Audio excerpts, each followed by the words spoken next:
इंसानी जिस्म एक अजीब इंजीनियरिंग का नमूना है जहां हर हड्डी एक इम्पोर्टेंट किरदार अदा करती है।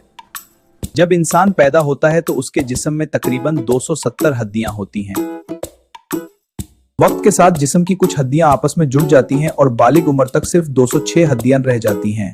स्केलेटन का पहला और सबसे अहम हिस्सा क्रेनियम है, जो हमारे दिमाग को मजबूत हिफाजत देता है। फेशियल बोन्स हमारे चेहरे की स्ट्रक्चर बनाती हैं और आंखों और जबड़ों को सपोर्ट देती हैं। इंसानी स्कल में सिर्फ लोअर जॉ मूव करता है, जबकि अपर जॉ बिल्कुल स्टेबल रहता है।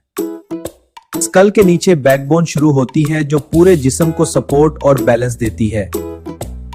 बैकबोन के अंदर स्पाइनल कॉर्ड होता है, जो दिमाग और जिस्म के दरमियान सिग्नल्स भेजता है। गर्दन के हिस्सा में 7 सर्वाइकल वर्टेब्रे होती हैं, जो हेड को सपोर्ट और मूवमेंट देती हैं। इसके बाद 12 थोरासिक वर्टेब्रे होती हैं, जो रिब्स के साथ मिलकर रिब केज बनाती हैं।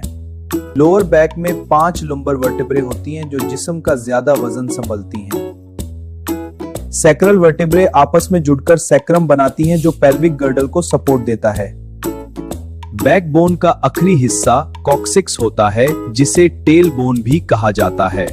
रिब केज हमारे दिल और लंग्स को महफूज रखता है और सांस लेने में मदद करता है। पहले 7 पेयर्स रिब्स ट्रू रिब्स कहलाते हैं, जो स्टर्नम से सीधा अटैच होते हैं। अगली रिब्स फॉल्स और फ्लोटिंग रिब्स होती हैं, जो स्टर्नम से सीधा अटैच नहीं होती। शोल्डर गर्डल हमारे बाजुओं को जिस्म से जोड़ता है और मूवमेंट को मुमकिन बनाता है। फीमर इंसानी जिस्म की सबसे बारी और मजबूत हड्डी है, जो टंगों को ताकत देती है। ये तमाम हड्डियां मिलकर इंसानी स्केलेटन बनाती हैं, जो जिस्म को स्ट्रक्चर और ताकत देती हैं।